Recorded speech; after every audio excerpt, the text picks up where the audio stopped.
欢迎来到思想实验室，我是国威。如果有一种武器，它的设计图是完全公开的，任何人都可以下载、复制，甚至改良，那你觉得这是会促进和平呢，还是会增加我们的危险呢？那我们就把刚才这句话里面的武器这个词呢，换成人工智慧。好，那这就是今天我们面临的一个困境。Meta 呢，算是前一阵子啦，算是在开源 AI 这个阵营里面最主要的玩家，它的 Llama 模型开源了，让全世界都能用。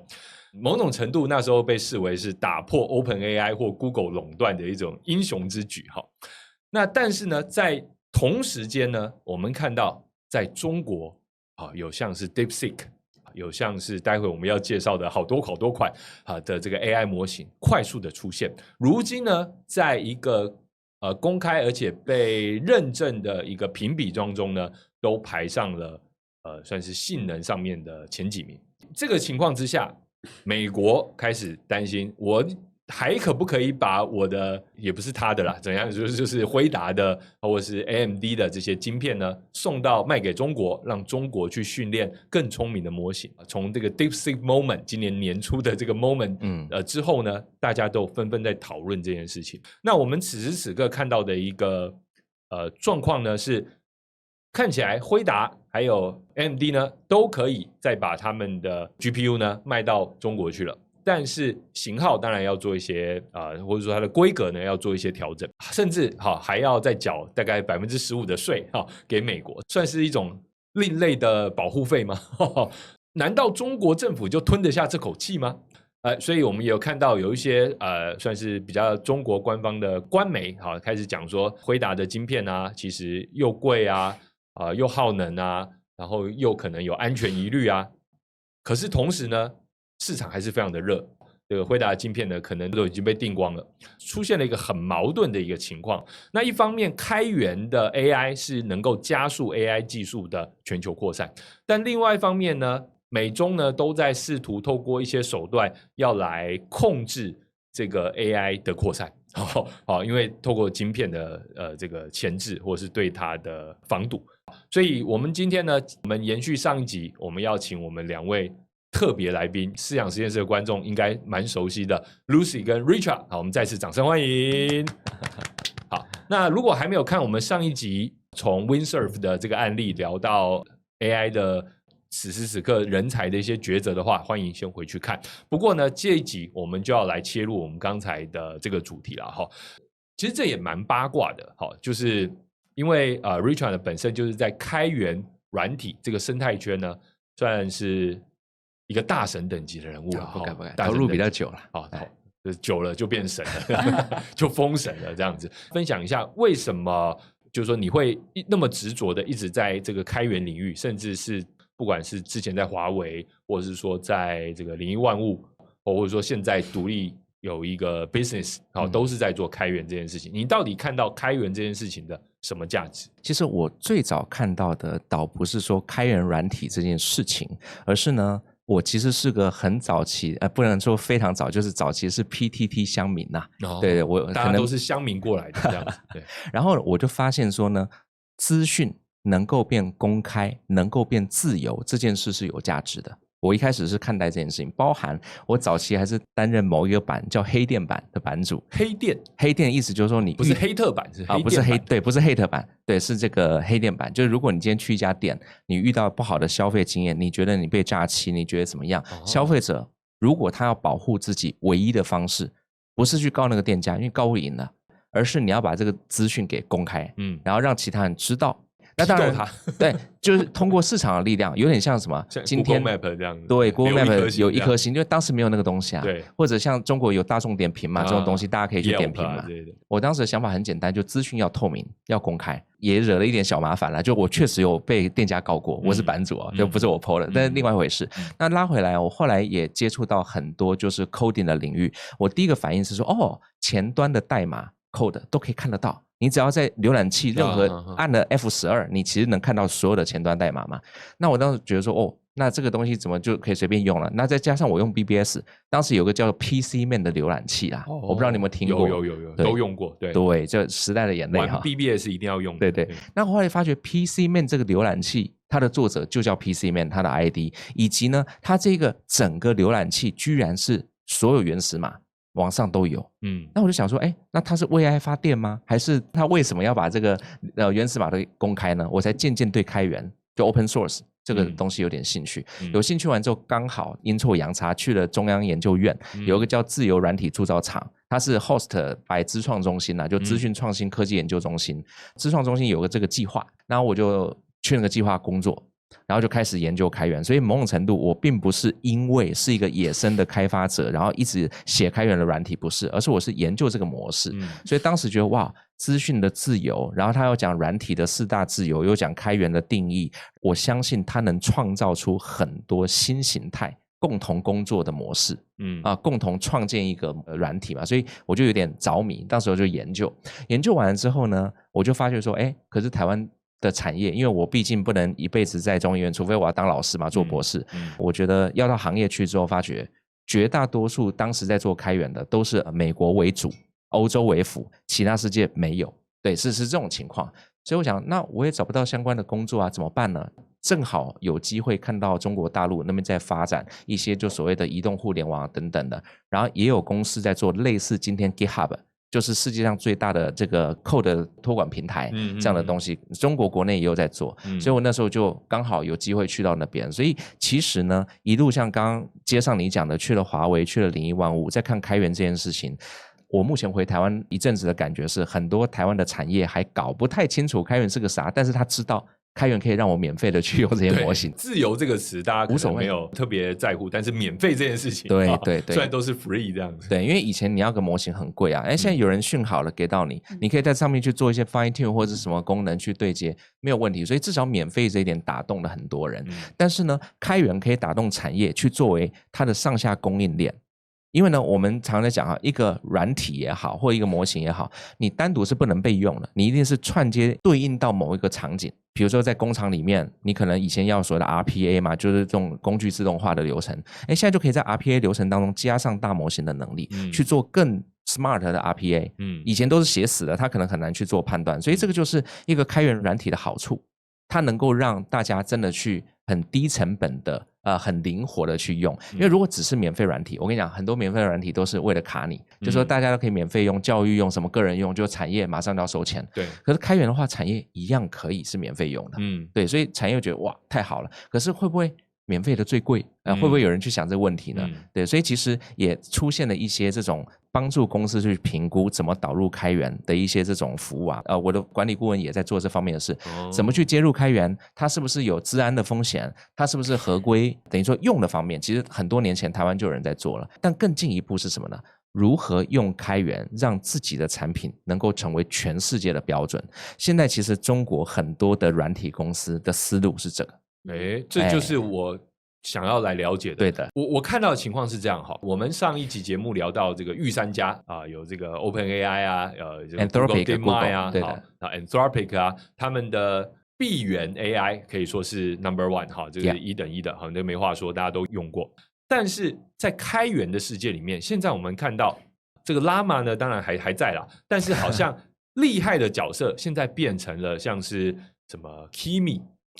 这个 Kimi 2又或者说大家可能比较熟悉的 DeepSeek R1， 又或者说还有我们现在听到很多词，什么 GLM 这个算是质朴的对然后还有这个 Minimax 等等的。当然有些开源，有些没有开源，有些型号有开源，有些可能没有开源，还有千问。对的。那这些几乎都是来自中国的。发现说中国在开源，也就是把自己的AI 模型开放出来，让大家可以免费而且自由的来使用，甚至去检验它，然后让大家安心，因为其实你可以去检验它嘛，然后所有人都可以去测它，对，就提高了大家对这件事情的可信度。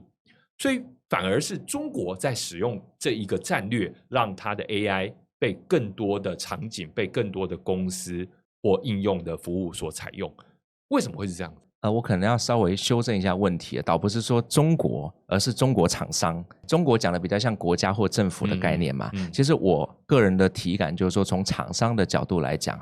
如果你今天是一个后进者，因为我们都知道，在这个大模型的行业当中 ，OpenAI 就是那个的最早掀起这个浪潮的人。你作为后进者，如果你用了开源的方式来去传播你的这个模型，其实更多人会觉得说，哦，我愿意多花一点看看。拉玛当时出来，其实它就是个先驱嘛，也是用这个战术。对，就先让大家看到说，哦，原来大模型也有人可以用公开的所谓的开放的方式去传播你的这一个 weight， 就是它的这个大模型的权重嘛，开放权重。对，所以也有人叫开放权重。但我今天先讲开源模型比较简单，所以拉回来呢，它虽然现在从先驱变先烈，我这样讲的不太好意思啊，对，因为我有朋友在 Meta 这样子，但是基本上之前的那个研究成果也到一段落 ，Meta 最近不是也大力在真人嘛，所以我很期待它下一波的一些东西。但中国的厂商从 GLM 就是智谱开始，它是中国第一个开源的一个模型。不是 GLM， 对的，早期是智谱这家公司的 GLM 是中国第一个开源的模型，所以刚刚你讲的，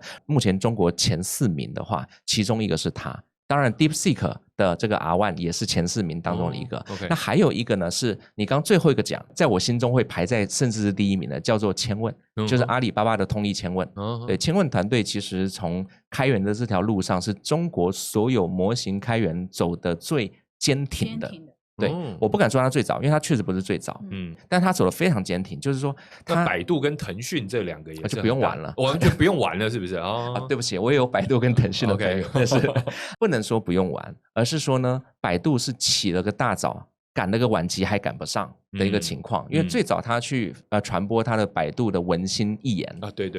但是后来呢，百度觉得闭源绝对是未来，开源绝对是错的。他当时有曾经这样的想法，做了一个战略选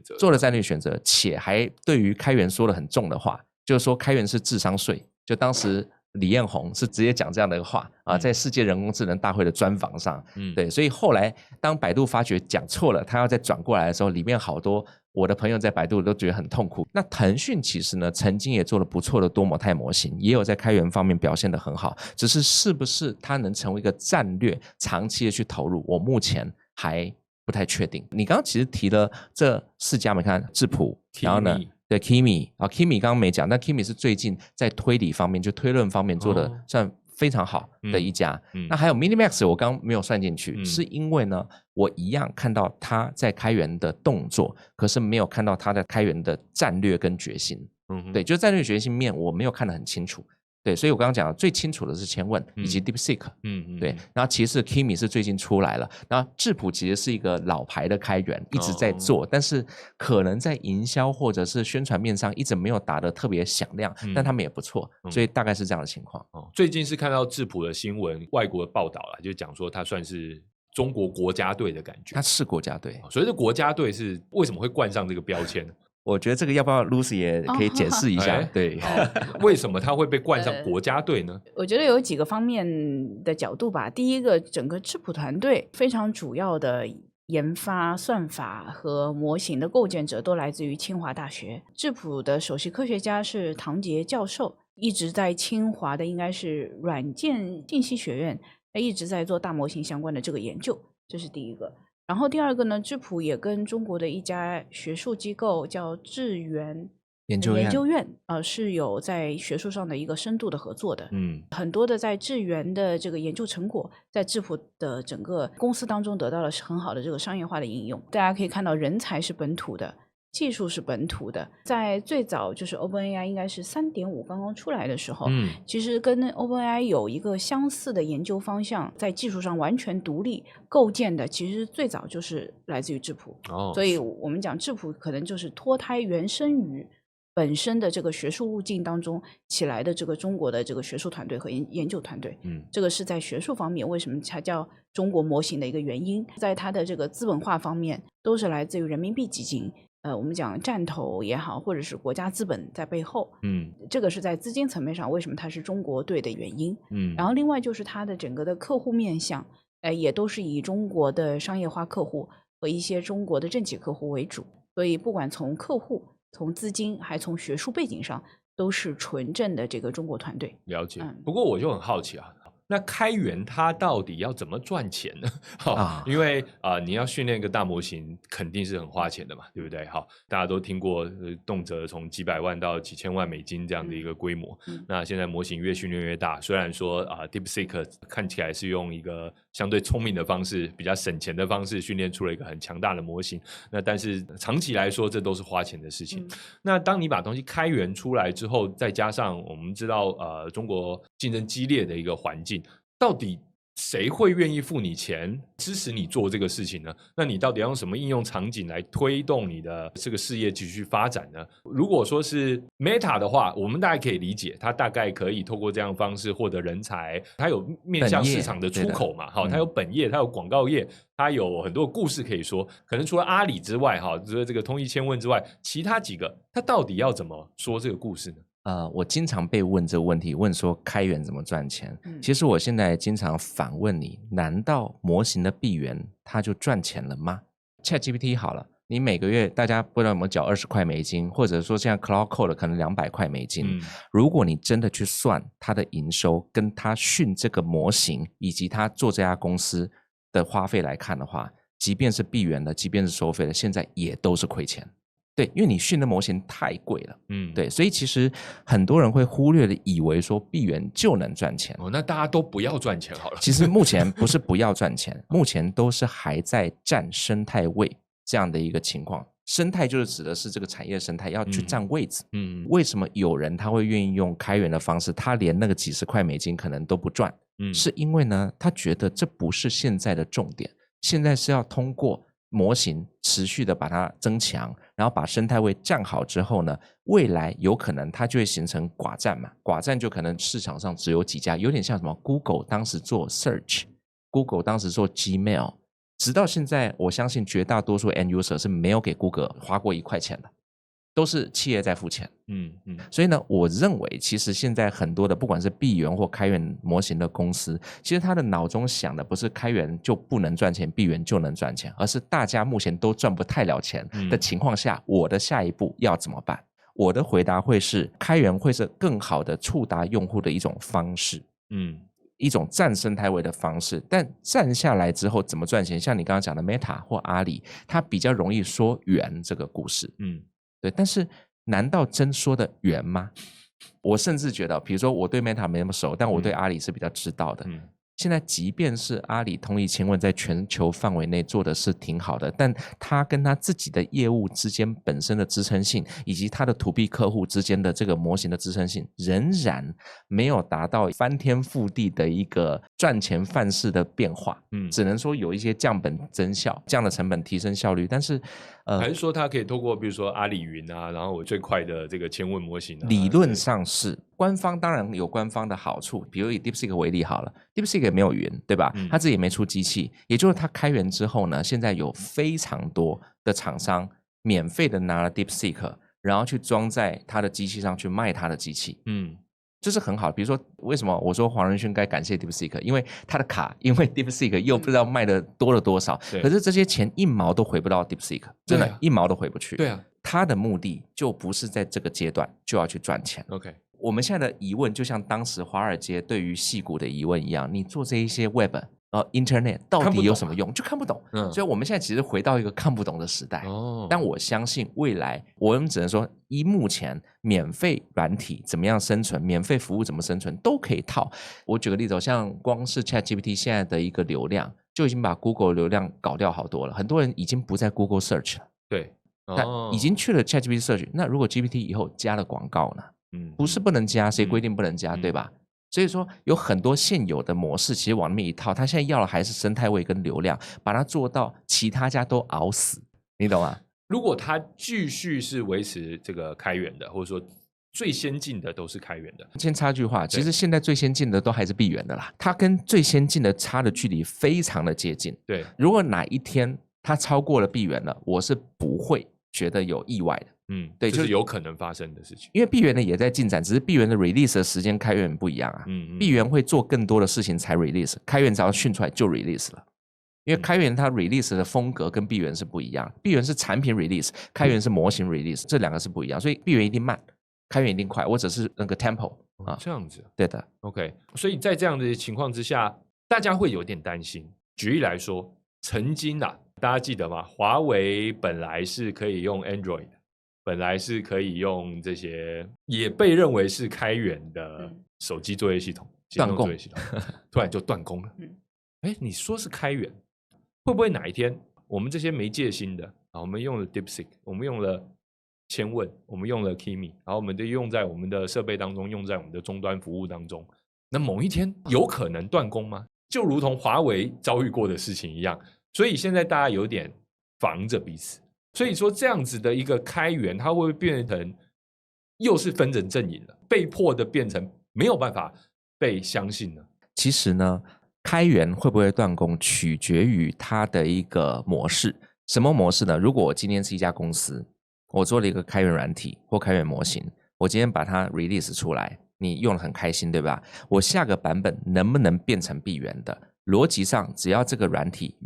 全部都是我这家公司做的，它不是一个多人协作的，而是就是我这家公司做的，我下个版本爱变什么就可以变什么。在云计算领域，其实已经有好几个数据库的项目，因为他觉得他一直被云计算厂商给利用，所以他改成闭源了，或者他改了 license 变得没那么开源了，就是因为他不想要再让 AWS 赚他的钱。一家海外公司不想 AWS 赚他钱，所以他就改 license 变得不开源了，让 AWS 被迫要付他钱。他为什么能这样改？当然他改的时候，开发者用户是很不高兴的，那不高兴没用，你又没付他钱，对吧？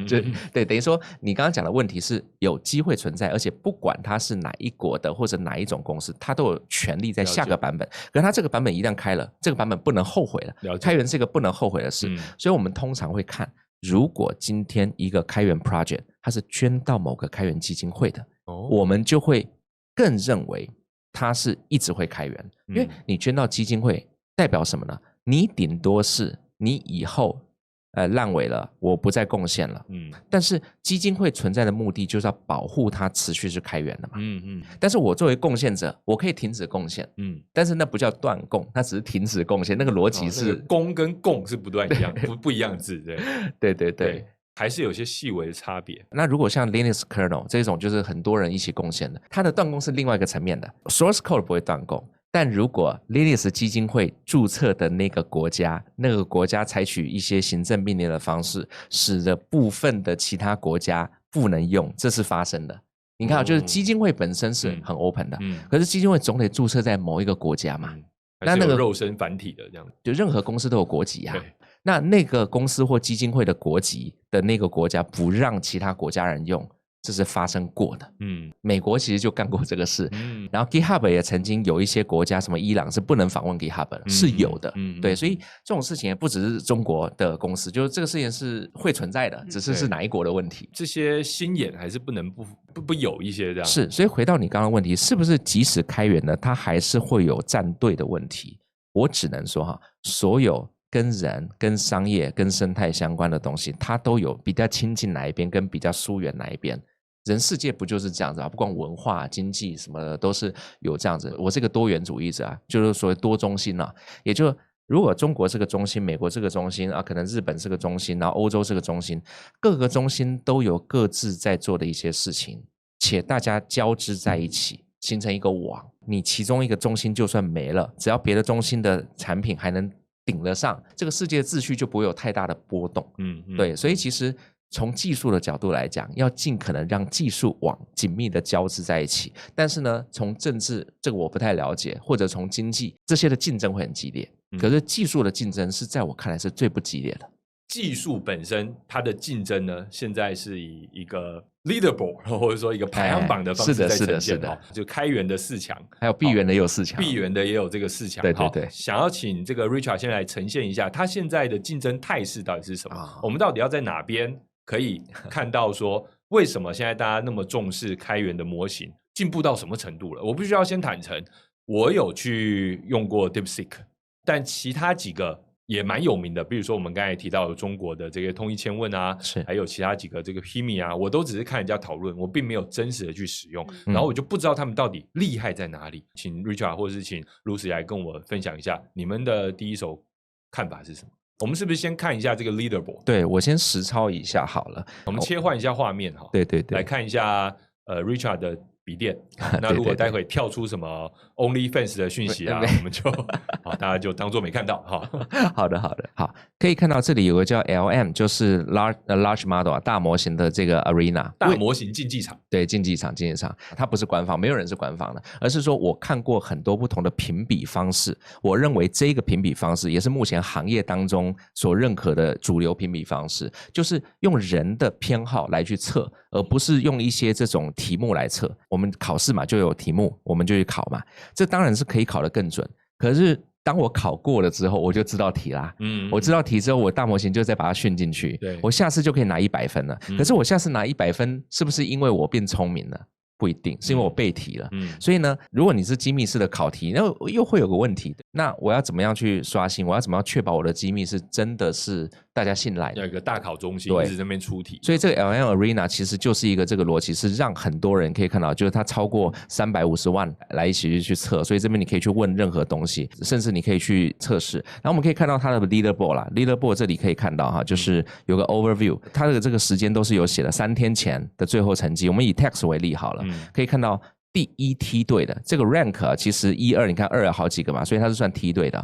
那我们就简称第一名，或者第一名们、第二名们。第一名现在就 GPT-5 的 High 这个版本，但投票数好像没有很多。对，但是呢，你可以看投票数现在才3000多个。对，但你可以看到，因为投票数是随着它出台之后，这个没出几天嘛。对，而且呢，它的方式是呢。不是我投票，是指我盲测完之后我说他好，这叫一个投票，对吧？所以我在测的时候我不知道他是谁，我测完之后才能看到结果。对，待会我们可以看一下。那第2名目前是 Gemini 2.5 Pro，那还有 O3 等等。所以你看从第5梯队往上这边全部其实都是闭源的，而且就是我讲的4家，你看 OpenAI，然后呢 Gemini 就是 Google 嘛，然后呢 Claude 对吧？这个就是 Anthropic，还有这个 X。那直到第5名们的其中一个叫千问，出现了中国的开源模型，对中国的一个开源模型，而且它其实参数量很大，就235B，然后激活函数是22B 啊。那 Kimi 这边也出来 K2，跟我们介绍一下这个型号到底是什么意思好的，名字比如说千问也好，或者 GPT-4O 的4也好，它其实是一个代的问题，比如 Grok 4就是 Grok 第4代。千问第3代，OK， 但是这个后来就这个 B 啊，又22522B 啊，这个是到底是什么？又 instruct 这样。235的意思呢，指的是它整个模型的大小，就是2350亿的总参数。因为 B 是指10亿嘛，对，所以就2350亿的总参数。你可以说为什么上面的没有呢？因为他们是闭源的，他不告诉你它多大。你看，只有开源的会老实跟你讲我就多大。对，所以闭源的不讲它多大，他只会用一种新闻稿或者是一种装神秘的方式，再来超过多少参数之类的。对。然后第2个 A22B，A 是指 active， 就是指它是激活啊，要不然就是活化之类的。对，反正激活参数的意思是说呢。这个模型总共大小是235B， 但是它有22B 的激活参数是在它的 MOE， 就是说多专家模型当中，这是一种。所以我们看到如果 A 多少 B， 就代表它是一个 MOE 模型；如果没有这个 A 多少 B， 代表它可能不是一个 MOE 模型。这样比较省资源，是不是？不能说省资源，而是说 MOE 一种多专家训练是一种方法，是一种方法，对，是一个架构跟方法。你也可以用 dense 模型，就是一个模型做到底。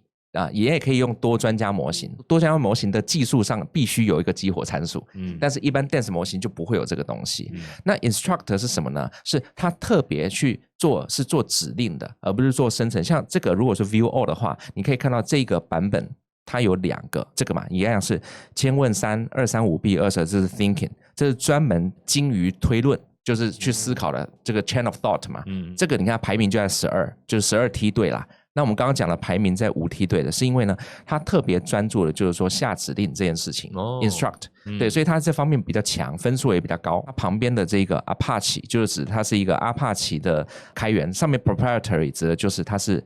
私藏的、专属的，对，所以这边其实是有它的 license， 前面都闭源就叫 proprietary。不管是这个 Apache 2.0 啊，或者是 MIT， 但是修改过的 MIT， 这是 Kimi，这些都是属于开源条款的一些类型。对，像 DeepSeek 是用 MIT 嘛，GLM 也看到了这个，所以我说前几家刚刚有看到智谱的 GLM 4.55， 看到 DeepSeek 的 R1， 它撑了很久啊，现在真的快3个月了，你看还在榜上。我们一般你能撑个2周在榜上就不错了。这个榜单是每天更换，看这个录影的时候榜单已经会变了，又变了这样。对，因为我们录影的时间跟 release 的时间不一样，对，它可能过2-3天就变。所以前几天 Kimi 也在这儿，这个榜单其实的意义就告诉你说，比如说 overall 它可能多强，但是它 math 多强，它的指令遵循多强，它的多轮对话多强，它的创作以及它的 coding 每个都不一样。比如说我们一点的 coding， 我们就可以看到coding 的第1名还是这个，但第2名就换了，第2名变成是 Claude Opus 4.1， 而且是最新的8月5号的版本。它后面就是什么时候 release 的嘛。但你看哦，第3名也就是都在第一梯队的，反而是千问三刚刚的这个，他也在前面。那你可能问我说，那他的分数到底谁高谁低？这个信心值偏差的以及投票，你看他投票其实更多啊，所以有时候票投的更多，他可能分数就会不同了。我只能说，在 coding 这方面，目前几乎都是你看Kimi 到这边了，开源的就会再往后一点，千问是往前的。所以我只能说，这个榜单就是一个参考，因为它是由人类去投出来的。只是说呢，我们作为一个 end user，就比如说可能国威你也是作为一个 end user 嘛，对，那你到底要用谁呢？其实就有点像上集我们讲的，你可能还是用 Cursor，maybe Windsurf，但是现在 Windsurf 可能比较那个，但也可能是 Claude Code。所以 Claude Code 一定接谁？一定接这个啊，一定接 Claude 的。但是你有没有可能今天 Cursor 你去接一个阿里巴巴的模型，或者是 K2 就是 Kimi 的模型？可以啊，你可以去借用别的模型嘛。所以模型侧跟产品侧还是2个东西。我们一般人都是用产品侧去接模型能力。对，所以我只能说，开源闭源它没有本质上的区别。它的区别就是现在接得很近，你看它也在第一梯队，以前是不可能看到的，就以前这个 ranking 开源的都在7、8、9之后，现在都在现在都已经在第1啊，或者第2、第3梯队，像刚刚看到的这个 Kimi 是第4梯队的第1，你看它已经跟 GPT 是同样的一个等级了。它下面还有一个语言嘛，比如说我如果切换到 Chinese， 你可以看 Chinese 或法文或者什么的，对，比如说 Chinese 你可以看谁最强，一定还是 GPT 啊，就这个目前是当前最强的，所有都最强 GPT 5，对，所以我说 OpenAI 还是老大，它背后藏了很多东西是外界可能都不一定完全知道的，还是有些料的哈。Kimi 还有千问都很前面哦，第一梯队了，对的，对，都是排名1的，好，是的，所以这就回到我们一开始的这个问题，开源作为现在这个阶段的一个竞争策略。为什么中国的企业那么的积极？相较于美国来说，因为其实都已经快追上了嘛，那会不会其实渐渐的后来会趋同，大家都用同样的策略呢？我这个问题也想请教一下 Richard。首先呢，就是中国的企业想要通过开源才能做到出海，目前在中国的环境当中，就产业环境当中，已经变成是一个共识。对，原来没有这个共识。其实是 DeepSeek 在年初的那个火，让大家意识到原来要这样玩。对的，因为 DeepSeek 你想是一家名不见经传的小公司，它甚至不在6小虎。刚刚讲这4家，有3家是6小虎了，那 DeepSeek 本来不是，所以6小虎淘汰到只剩3家还在榜单上。但是呢 ，DeepSeek 从来不在里面能够异军突起，就是因为它通过开源形成了大家的这个突围。对，开源才能突围，所以中国软体想要出海，模型也好出海，就变得你不开源你就出局。对，已经是这个。那为什么你说美国不开源不用出局？因为某种程度中国的产业是这样，我如果还是闭源的，你觉得你海外的公司开发者你会选择我吗？某种程度就不会，因为你闭源就像黑盒子，你什么都看不到。你开源虽然那个模型的数据你也是看不到的，但是你好歹能拿来做各种各样的测试魔改。你可以测试魔改套壳，可以做各种事情，所以它的信任成本相对的会比较低。中国以外，大家可能会对中国，假设你是闭源的模型，会有一些戒心啦，是，包括台湾也好，或者是很多国家也好，日本啊、韩国。但是假设在开源的话，就比较有机会。对，而且你说如果要防范用哪里的模型，是因为它会讲出不正确的话，开源之后你可以做 fine tune 啊。你做了 fine tune 就做了微调，做了对齐之后，你可以讲出你认为正确的话，因为每个地方的正确是不一样的，是这个大家都了解。所以开源你可以改它，但是呢，你改得了 GPT 吗？你改不了啊。他认为的正确就是站在美国跟美国的法律认为正确的范围去说嘛。对，所以其实开源反而给予大家更多的自由。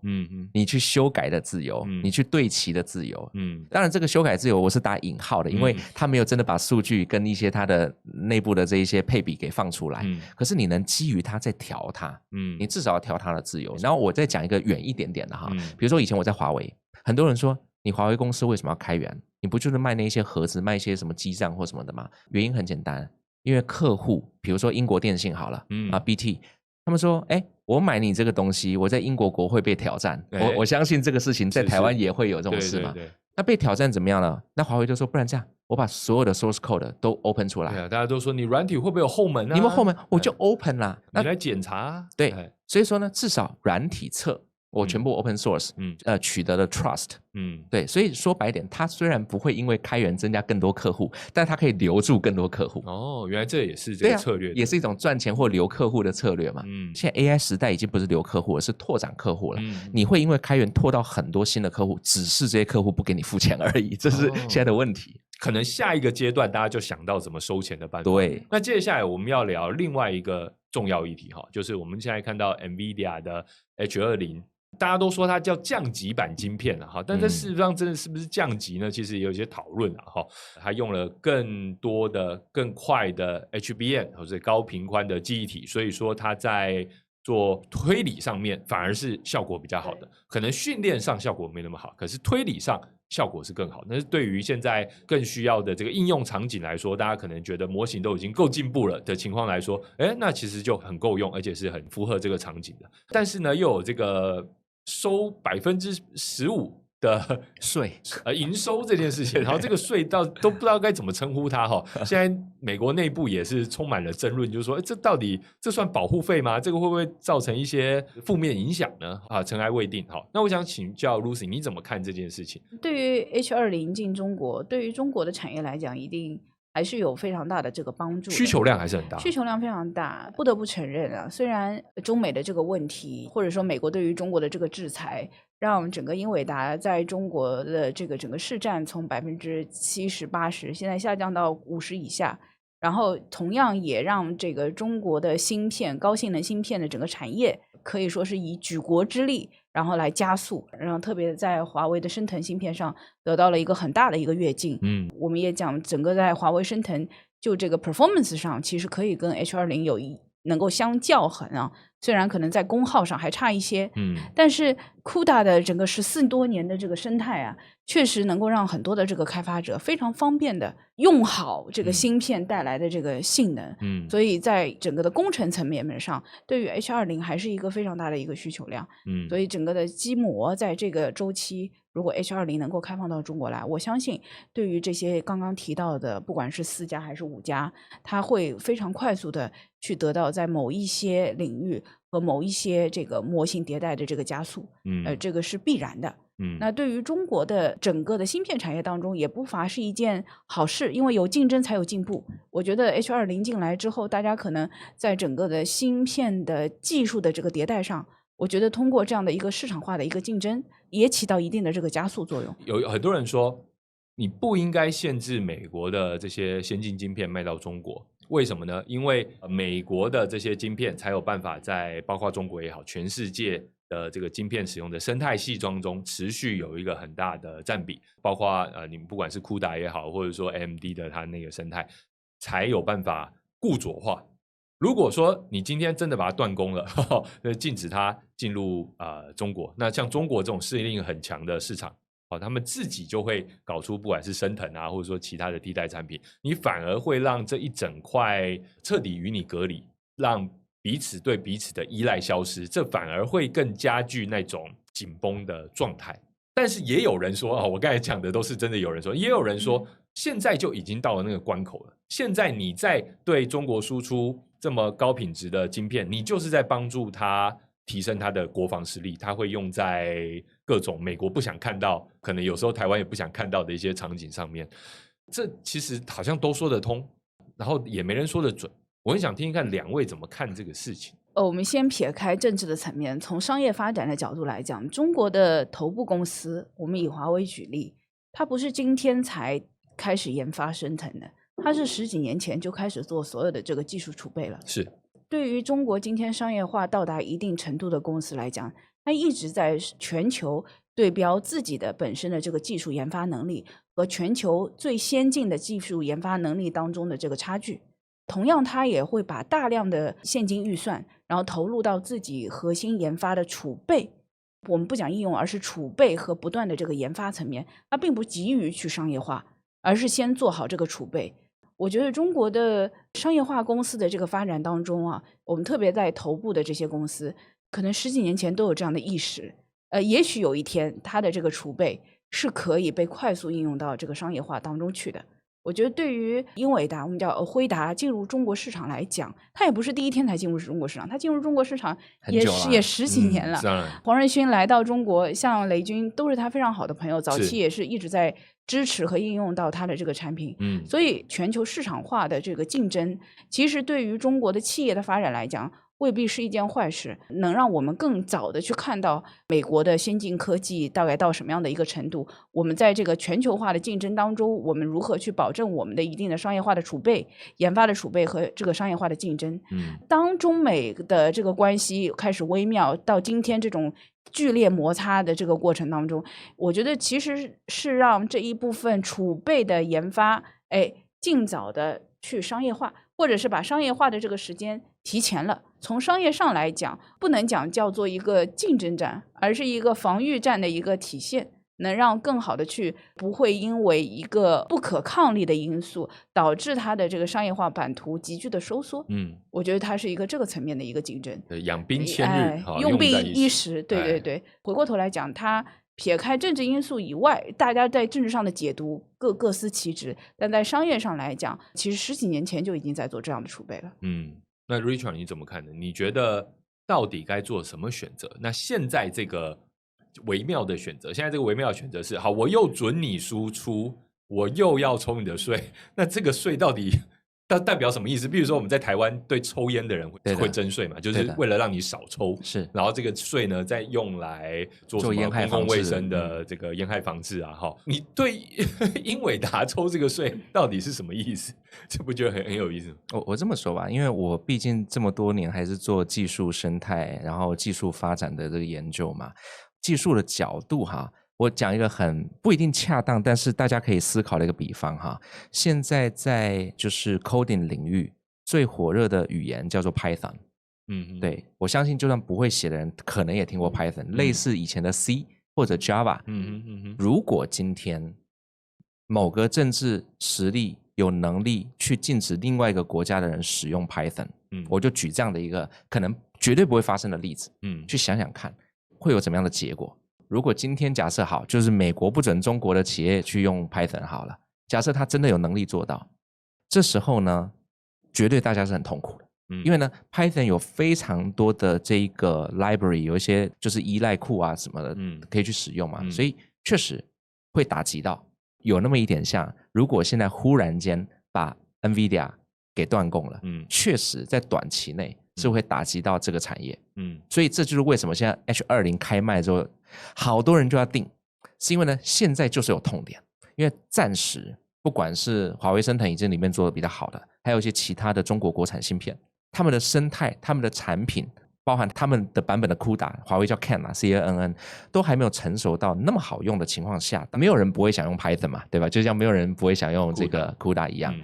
可是如果今天这个情况是这个地区的人觉得说好，我如果真的就被这样制裁了，且我不想输，如果他是一个他不想输，且他觉得他有能力另辟蹊径，那他就会这样做。所以我打了不恰当的比喻是说，如果一个语言被禁了，他们也可以有另外一个语言，甚至他们在做另外语言的过程当中，有没有可能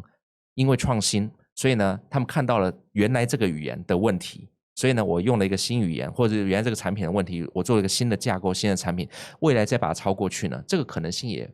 不是不存在。因为我们就是在开源的这个 AI 模型上面，我们看到快速的跟进，是快速的跟上了美国这些即使是闭源的领先者。记得当初这些中国的AI 模型一推出来的时候，大家都说哎，你是不是换皮啊，或者说对抄袭套壳。对，那你同样回到这个 H20 这个晶片，它不只是硬，也有软体的成分，不管说我们说 CUDA 也好，或者说你说华为的这个 CANN 这样子，你觉得这个追上的速度是会加快的？那你觉得这样子的一个全面禁止的策略是首先哈，我没有觉得这会加快，它的速度本来就一直在。比如说站在华为公司的立场来讲，我当然不能代表华为公司，即便我在那边工作过，但是我知道公司的立场就是，我不管它的政策环境是怎么样，我就是得做出一个国产替代版的。他一开始的逻辑就是我要做个国产替代版的，并不是今天才让他这样做，因为他觉得我要做，我当然要做一个绝对不会被大陆叫卡脖子嘛，对，就是被掐脖子的事情。我不认为它是一个加速，而是这个速度一直都存在，只是这个速度很慢，是因为它毕竟是硬体。它是一个算子，就是说 CNN 跟 CUDA 它都是一个算子层的东西，适配各种的模型语言，它的复杂度会比单纯训一个大模型还要难。它这个是很难的事，所以它虽然快，但是呢它也很慢，因为它不像大模型这样日新月异，对吧？整天出版本。所以在我看来，就是这件事情跟那些政策的关联不是那么大，只是这些政策让你联想到会不会去加速它。但是我从产业的角度来讲，它就该多快是多快是这样子的。从这些公司的角度来说，今天没有发生区域的政治的影响，它的基础性的研究的投入仍然每年就是这么大，对，只是今天的区域政治的这个影响，把它这件事情放大了，让大家觉得会不会中间是有一些关联，但实际上他们最初可能考虑了一部分区域的影响，我们讲 PEST 嘛。第一个就是 politics， 就是那个政治，所有做这个市场宏观研究的必须要考虑，特别像公司战略。但是更重要的是，他会考虑不仅仅是政治，还有商业竞争对手。他们在技术上会不会我会落后？我是不是更需要储备在商业场景当中的这些基础的这些研究和基础这些技术？我觉得是这样的一个观点。好，这个下集呢，我还有最后一个问题哈，台湾人或者说台湾的企业，在这一件事情上面扮演的角色，现在当然台湾的这些企业以硬体来说，显然是站队了嘛，辉达或者是 AMD 的供应商啊，提供这些不管是从半导体或者说到伺服器，或者说这些东西，就如同两位所说的，另外一个阵营它本来就在 cook 本来就在酝酿当中，现在在大家的关注之下，这个浮上台面必须要赶快的来作为自己的这个梯队。你们觉得台湾的厂商或个人也好，在这个情况之下能做出压住两边的选择吗？还是说只能说就是选边站？很长一段时间，台湾的厂商是可以两边站的，对的。但现在渐渐的有那个 tension， 如果你两边站的话，你是不是一个会泄密，或者说你是不是一个漏洞，我不知道。所以说这个是一个，我不确定两位有没有想要回答这个问题，或者说觉得这个问题。我想先从个人的角度来去说哈，因为其实就有点像我刚给咱们展示的这个，就是 LM Arena，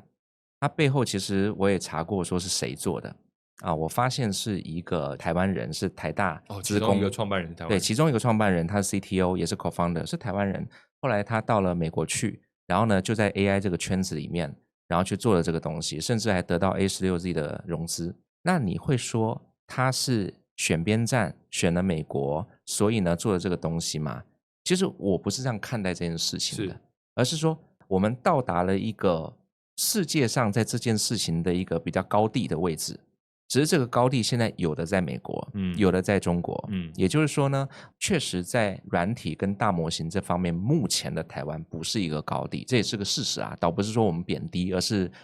事实是如此。其实对于个人来讲，不论是到美国或者是到中国，能够在世界上最高的这个地方去看得更广更远，以及去做连接，我觉得这反而是台湾产业当中需要的人。可是这方面的人其实是不是跟台湾的产业有所联动，以及台湾的产业需不需要这些人的意见、经验、知识还有资源，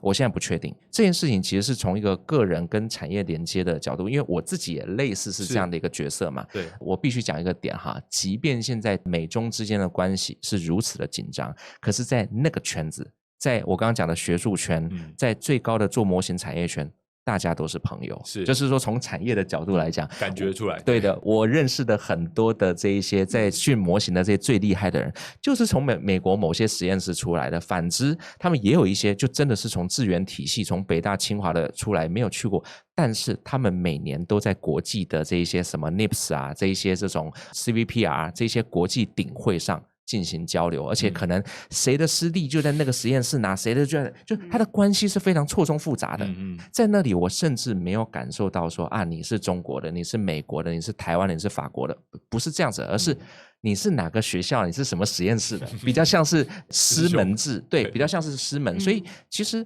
他没有给我感觉到很强烈的国家的剑拔弩张这种，对，而是说你是哪个学校或学派，因为你技术还是有分学派嘛。台湾目前在学术方面的投入，其实跟这些主要的距离，我当然也认识一些老师啦，也是做了很多事，但这个距离相对远了一点，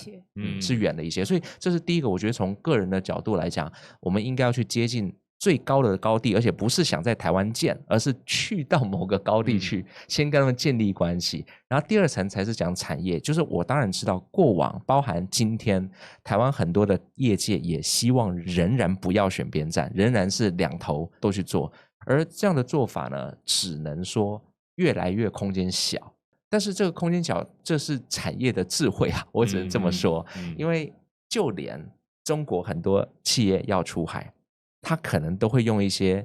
不一定是那么道地的方式，就比如说他可能就是在海外开一个看不出来跟中国母公司有关系的公司去 run 一些事情，这个我确实也看到现在不少的中国企业出海是用这种方式。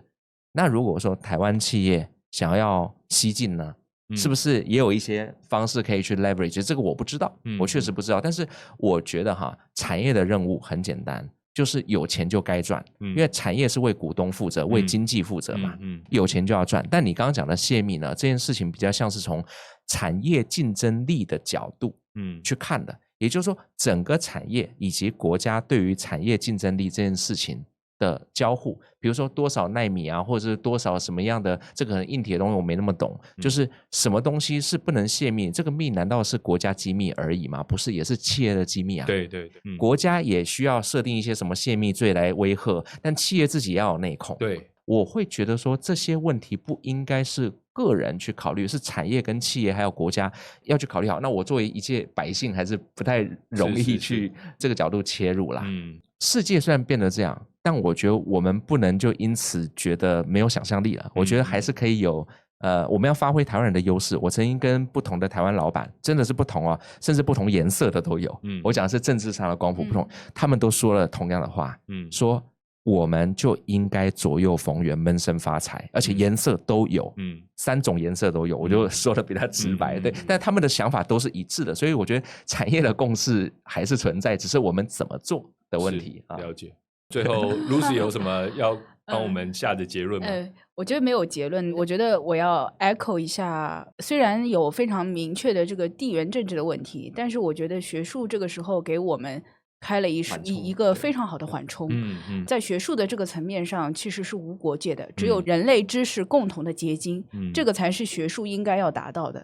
所以作为台湾，我自己又是个台湾媳妇，我特别热爱这个岛屿啊。我觉得在这种情况下，我们的台湾的学术界，我想有个倡议啊，更应该去连接什么？不是连接选边，而是连接两岸，连接中西，连接这个中美，特别在现在大的这个氛围之下，难免就有摩擦。那为什么我们不可以在学术这个层面上，更多的去承接高地的这个知识的精华，让我们更快的这个步伐能够对接到世界的这个不可避免的这个世代当中去？我觉得这个是。我觉得在台湾的学界，我自己觉得少了一点的地方啊。我觉得我非常喜欢两位最后对于我这个非常挑衅的问题的回答，而且我非常的，我要说我自己听的是蛮感动的，我自己也心有戚戚焉了。好，那我说今天耽误两位很多时间，然后就2个多小时的时间，除了聊天就聊2个多小时，还有吃饭了，对不对？那我想我们看到了 AI 现在作为人类终极未来的一个发展。我们现在在这个路上呢，看到了一条深刻的裂痕。那一边呢，是这个开放、共享、去中心化的理想，但另外一边呢，则是封锁、管制、国家竞争的现实，不管从软体硬体都有这样子的问题，所以时时刻刻在提醒我们，技术它不只是技术，它也关乎权力跟生存。但是刚才两位的结论，我觉得给了大家蛮多的安慰，就是说我们从学术或者从知识分享的角度来说，甚至从资本主义赚钱的角度来说，其实我们是在合法合规的情况之下是可以超越一些纷争的。那我想这场拉锯战也没有局外人啊，所以最后的思想实验呢，就留给我们看了这2集节目的各位。假设你今天或者说你的公司开源出了一个革命性的 AI 技术，你觉得你要选择将它开源呢，让全人类共享呢？但也可能你的竞争对手会来对付你呢，或是你会选择将它保密来独享利益，结果是延缓了整体的科技进程呢？在这个思想实验当中，你会如何下注呢？好，欢迎在留言区跟我们分享。我是国威，也非常谢谢 Richard 跟 Lucy， 好，谢谢带给我们的精彩洞见。好，那我们今天的节目到这边结束了，拜拜，拜拜，拜拜。欢迎来到思想实验室，我是国威。思想实验室的 YouTube 会员功能今天起正式上线了，感谢大家一直以来的信任。想邀请最挺我们的你，与我们一起走得更远。有了大家的支持，我们承诺会继续制作更多优质的内容，在未来与大家一起做不同主题的思想实验。欢迎点击下方的加入按钮，与我们一同前行。